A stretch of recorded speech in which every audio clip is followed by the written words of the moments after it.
Welcome to the Catholic Cafe, where Catholic truth is served fresh daily. We've made you a reservation in the luxurious corner booth, so come on in and see what's on the menu today. Now, here's your host, Deacon Jeff Drzymski.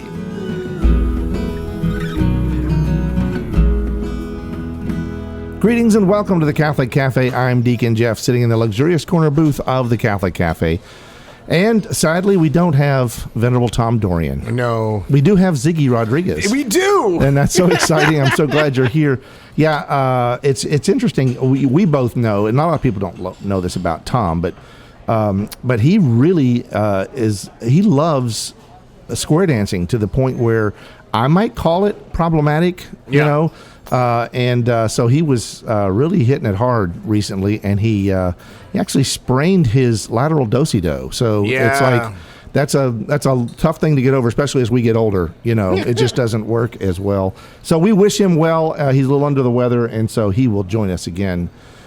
Although I think he might have avoided this particular topic because this is about we're going to talk about more of this summer of Holy Matrimony, and we're going to talk about authentic communication and intimacy, and really just some characteristics that go with that. And I think that's, Tom doesn't like to communicate, right? His nickname is Stonewall, so. Well, he has a pet raccoon that he talks to. Well, that's even more problematic. Okay, anyway, we're going way off. We're going way off here. We need to get back on to things here. I have a sock puppet I talk to. I understand. All right, TMI. So, all right, so there's a lot of things we have to do when we communicate, and we'll say communication is like this important thing, and everyone agrees that communication is an important thing. Yeah. But honestly, it's vital, and I think a lot of people don't put enough emphasis. And then we'll say the word communication, and everyone assumes like there's just one big facet of communication, and that is communicating. Right. Like I say something, you hear it, and we've communicated. It's like that's not really what's going on here. Right. Now, I'll tell you what, before I do this, I do want to talk about a communication I received. I got a phone call out of the blue. Every once in a while, people track me down. And this was a person who, as it turns out, I was involved in their conversion to the Catholic faith many years ago. And then also in I baptized their baby. So I'm just giving a shout out to Haley and Tim in Bowling Green, Kentucky. Hey, shout out. And also to Georgia, who I baptized. And then they've also since had another child, Cece. So a beautiful little family. And they're also listening. And I'll say this, they have a small group setting where families get together, right? So couples, it's like a couples ministry at their parish. It's a very small thing that they're doing, and it involves drinking beer, apparently. I don't necessarily endorse that part, but hey, we're Catholic, right? So everything in moderation. But anyway, they get together and they have a good time, but also they are going through the summer of Holy Matrimony. They're going through our series, and they're using it as an opportunity to learn more. So this is the communication part of that, and it's very important. And I think that as we go through this, and we talk about these necessary characteristics, you're going to start to realize that in some ways, all of us need work with this, and this isn't all strictly about marriage. It is, but all of these are some general characteristics that come with necessary characteristics that come with communication, but more importantly, authentic communication and intimacy. Yeah. So when we say authentic communication, we're not talking about what we think, I think they got the message. I mean, this is talking about authentic, but then also not just communication, but intimacy. Yeah. Right. And I'm not talking necessarily about what someone might think when you say the word intimacy. No, but mutual self-revelation. Yeah, exactly. So in this, I'm going to go through a list of things here, and we're going to talk about it. And you can quietly, you don't need to do this out loud in front of your marriage partner or your spouse to be, but what you can do is mentally check off, do I do this or do I need work here? Because what you're going to find is for a marriage to be successful, each and every one of these things need to be present. Yeah. And when there are issues, obstacles, problems that arise in a marriage, sometimes after 1 year, 10 years, or 25 years, it's going to be because one of these things is not present. Right. Right? Or there's a misunderstanding about how present it actually is. So let's just go through some of these. So the first one on my list is vulnerability. Mm-hmm. Now, usually we hear about vulnerability and we think of vulnerability as a weakness. Right? It's like, oh, I'm vulnerable. This is where the enemy can attack. I'm vulnerable in this area. I have a weak spot. There's a kink in the armor, that kind of thing. Yeah. And really, it's not about that. It's really something that blesses a one flesh relationship. Well, I think it's very important too to think in terms of so we have a lot of people who are living in shame right now, and I'm someone who I spent many years where I dealt with all kinds of shame, and you have that inner voice within you that says, well, if they really knew me, they wouldn't really love me.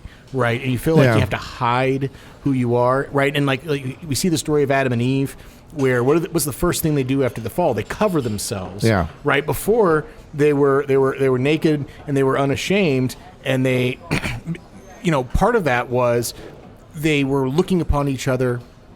And they both experienced that peace of the interior gaze as they looked upon each other. They weren't objectifying the other, and so they weren't fearing being objectified by the other. Right. But they also just weren't fearing of being judged by the other. Right. Right. And so, but we're all living in these fig leaves these days and covering ourselves up. That's right. And so this vulnerability is one of these characteristics I think that a lot of people don't think is a good thing, but it's actually beautiful, because if you look at this from the perspective of, if neither one is first or best or in charge, then both are first or best or in charge. In other words, being open and willing to allow the other to lead is a beautiful quality. And if both do that, then there's a natural inertia, and really it's actually divinely inspired, because then Jesus takes the lead. Yeah. God takes the lead. God's revelation takes the lead. And then both of you are led in a beautiful way. And so it's really beautiful to see that when that does happen. And there's also this image that comes to mind about vulnerability. We sometimes talk about two young folks that are in love as having puppy love, right? And, I actually think, that puppy love is a good thing. And the reason why is like that expression, where it comes from, like have you ever seen a puppy or a dog that you're trying to pet the dog, and then they roll over on their back and they expose their softest, most vulnerable parts to you.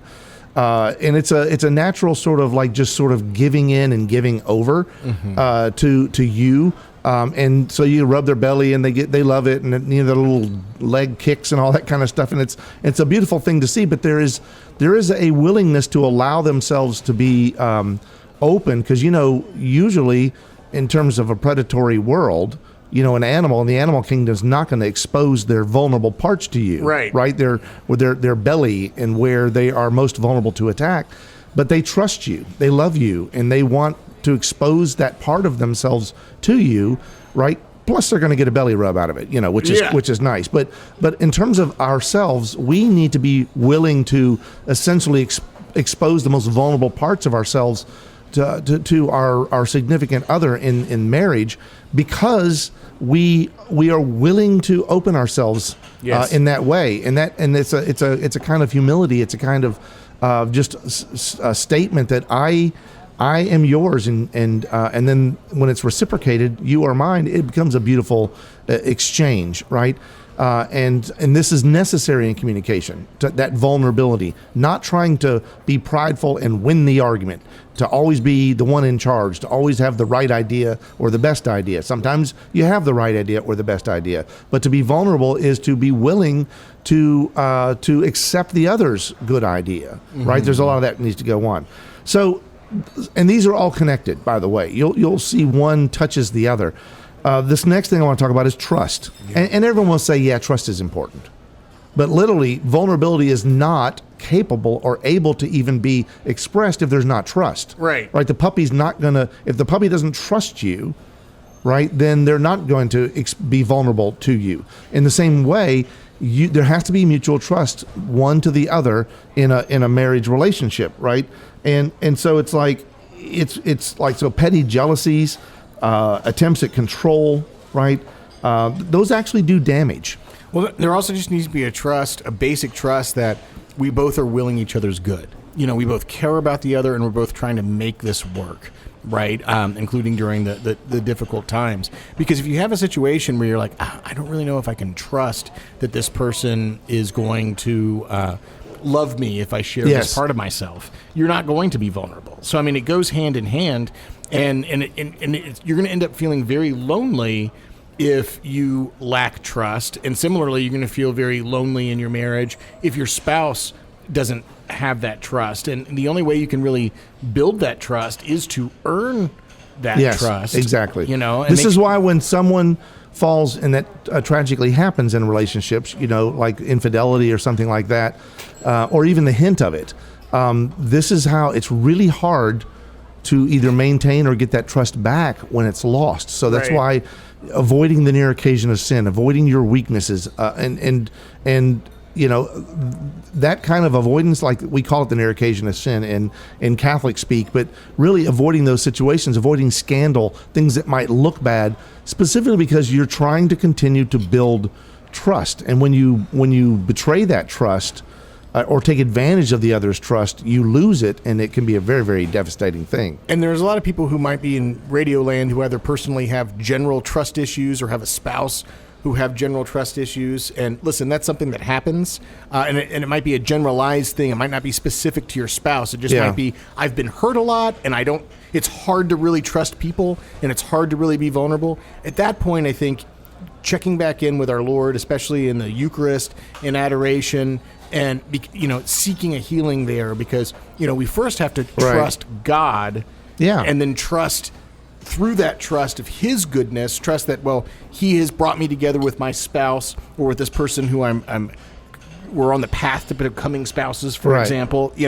and ask the Lord to help heal that part within you that might be interfering with trust. And if you have a partner who is struggling with that, it's not going to get fixed overnight, but bringing it up and saying, you know what, I really think if you seek the advice of a priest, if you really seek to bring this into your prayer life and seek a healing for it, God desires you to have these fruitful, healthy, vulnerable, trust-filled relationships. Yeah, I've encountered folks along the way in counseling and whatnot where I hear statements like from one or the other saying, we will never spend a night apart, or I will never do this or ever do that. And you think like, that might be a little extreme, and there might be some trust issues at the core of that. And then also there's other things.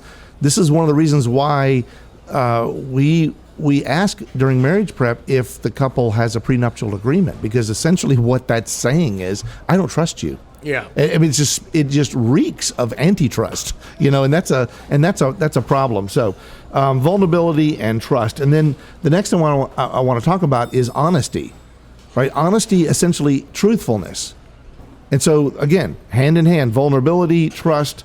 You can't have those two if you're not honest and true. So, at the end of the day, anything that you're hiding, you mentioned hiding earlier, anything that you're not talking about, things that you're keeping to yourself, these things, it doesn't mean that you're always, guys, you're always going to have that struggle when someone says, does this dress make me look a certain way or whatever, right? Yeah, you should say absolutely, honey. I'm just kidding. No, this is why you're not married yet, Sam. No, you point to a higher truth. Well, which, but if she's not in the best shape, we're not going there. We're not going to go there. No, she's still beautiful. Yes, absolutely, 100%. And all I'm saying is, there's sometimes lose. So don't, it's not going to be good.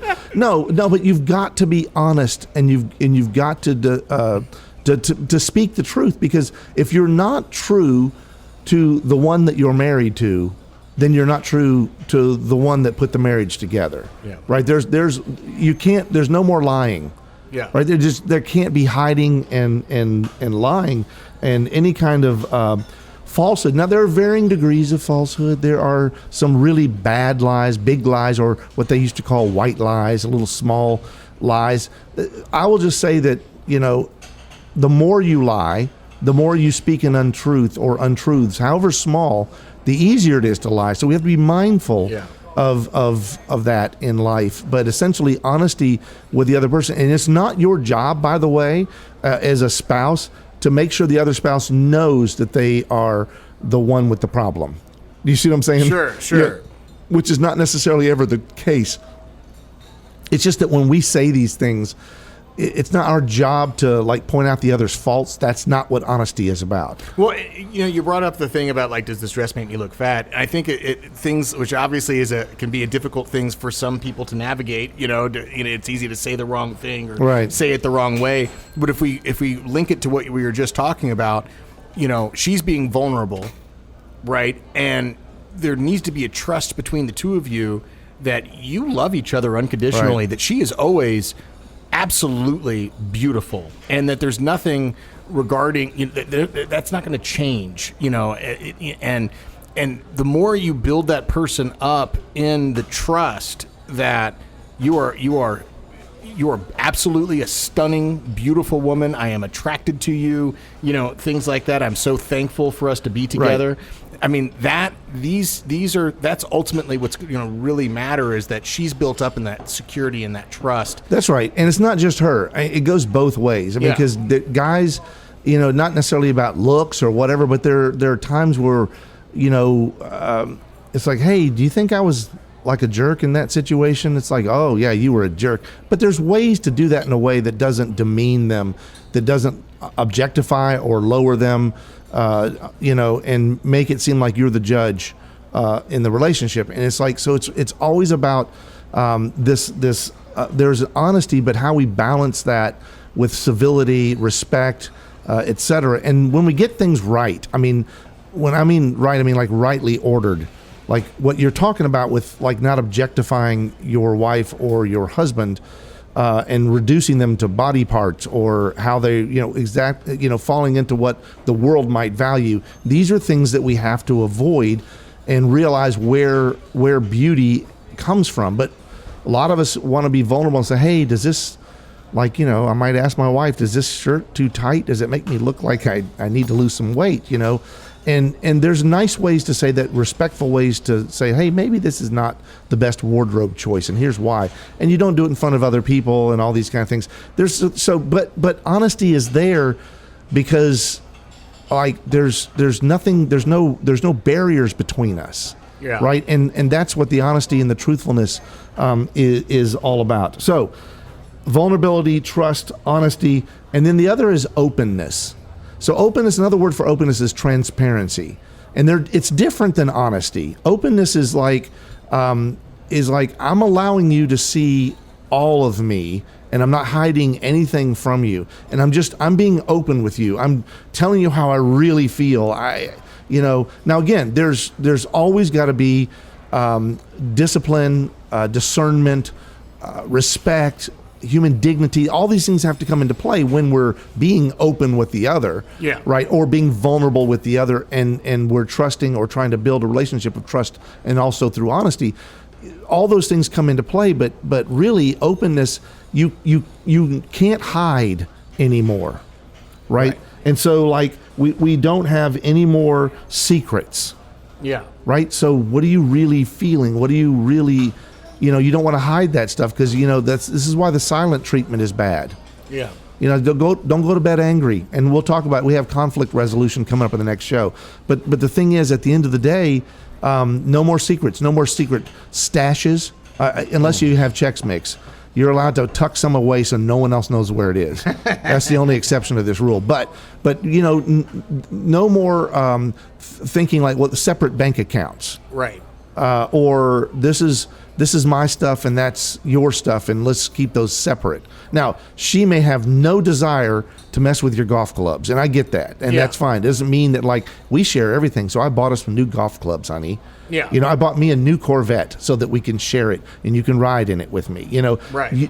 That's not what we're talking about. What I am talking about is the idea that like secrecy, hiding from the most intimate person that you have on the planet, right? The other human being that you are most intimate with, is essentially going to destroy the trust, destroy the vulnerability, and the honesty. Yes, and it's not the case that we have to just say whatever's on our mind, Yes, whatever correct. we're thinking or feeling. We're supposed Right. to. People have intrusive thoughts. People, sometimes have stuff that they need to sort out, and you have to check yourself interiorly with stuff like that. But if you are starting to find yourself living a secret life because you're not checking those things, you need help. You need the help of your spouse. An extreme example of that is how many times we see these movies, we're fascinated with them when we find out some man has a second family. Right. And it's like, I guarantee he didn't wake up one morning and go like, I think I'm going to marry somebody else and have kids and live in another city, in another house. It's like, how does something like that happen? Infidelity, having relationships outside of your marriage, which is terrible. It's awful. It's tragic and should never happen. And these things, we step into them by, not being vulnerable, not trusting, not being honest, and certainly not being open about. I'm experiencing some problems and difficulties here, and maybe it's just me. I don't know, but we need to talk about this, right? But when someone says, "Well, what do you feel? How do you feel about this?" You don't go like, but you really feel strongly about it. It's like, I don't want to talk about it. It's like, that's not right. That's not a good, healthy thing for communication. Okay, so another one is another authentic characteristic of communication, authentic communication and intimacy, and that is prayer. Prayer is something that is the spiritual glue that holds your relationship together. Praying together, being aware of what each other is praying for, or in that, in other words, your relationship is not between two people. Yeah, there are three people in your relationship. You've got to have Jesus in your relationship. And this is a hard one for a lot of guys, especially. And I don't know what it is about men. Even as a man myself, I've had a lot of guy friends who've opened up to me about difficulties that they're having in their marriage, and I was like, "Well, hey man, have you prayed with your wife?" And he's like, "Oh, we don't do stuff like that." Yeah, that's weird. That's right? weird. That's what the people think that. Well, guys don't typically like to do that, but guess what, guys? It's not just the guys; it's also the ladies. And what you start to find is people don't know how to pray together, and they'll right, and because a lot of people picture prayer as being some kind of, you're in a Pentecostal relationship, You're going to speak in tongues, and your hands are going to go up in the air. You're in the middle of Kroger, and you're just suddenly going to have like this moment with God and everybody, and you're speaking in tongues in the frozen foods, and it's like, that's not what we're talking about. Right. We're talking about simple. When Jesus taught people how to pray, he taught them the Our Father. Right. So something as simple as saying an Our Father, Hail Mary, Glory be before you go to bed, right? Or just exclamations of prayer. Lord, help us. Lord, help us figure this out. Bess and I just went on a little trip, and, either she leads it or I lead it, but we do an angel of God as we get in the car and as we start our trip. And it's like just a little thing that we do. And it's not like people go like, oh, they're praying together. How embarrassing. Well, it's not that. Another thing that could be kind of a hack for this is if you feel uncomfortable about praying out loud, you can be like, well, what we'll do, like praying what's actually on your heart and your intentions.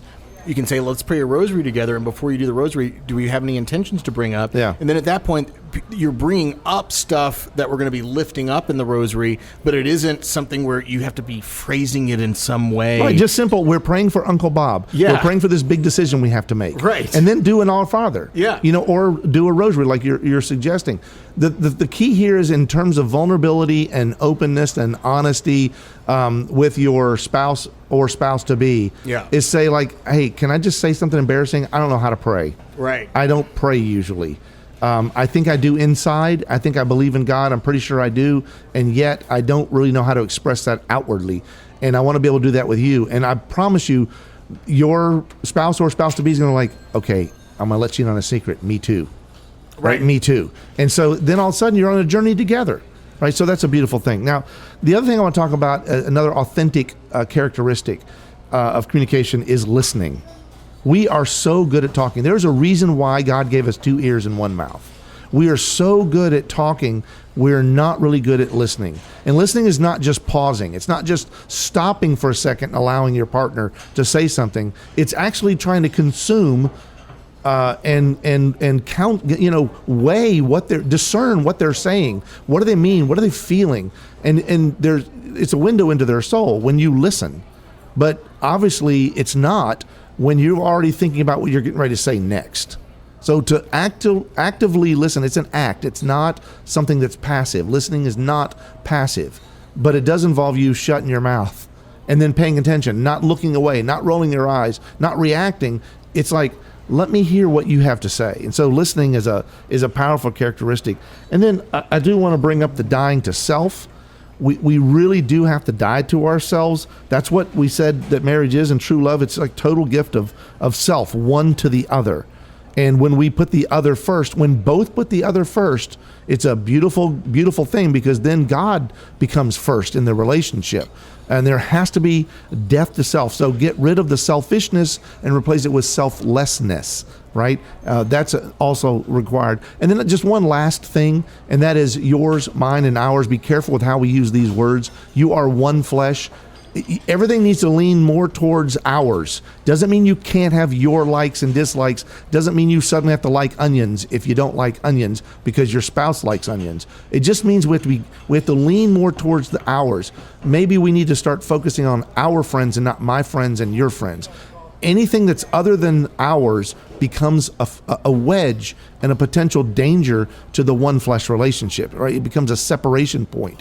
Doesn't mean you can't have like a weekend with the guys golfing, or the girls have a weekend that they go off and hang out and have a good time. It doesn't mean that those things don't happen. It just means that we have to keep all of that balanced. So all these things that we've talked about: vulnerability, trust, honesty, openness, prayer, listening, dying to self, mine, yours, and ours. All of these things are vitally important to authentic communication.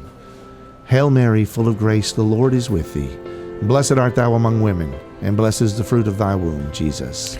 Holy Mary, Mother of God, pray for us sinners, now and at the hour of our death. Amen. Thanks for listening to the Catholic Cafe. If you'd like to contact Deacon Jeff, send him an email at deaconjeff@thecatholiccafe.com. Visit us on the web at thecatholiccafe.com. You can also find us on iTunes or follow us on Facebook and Twitter. The Catholic Cafe is brought to you by the Order of Malta Federal Association. Join us again at the Catholic Cafe, serving up salvation one cup of coffee at a time.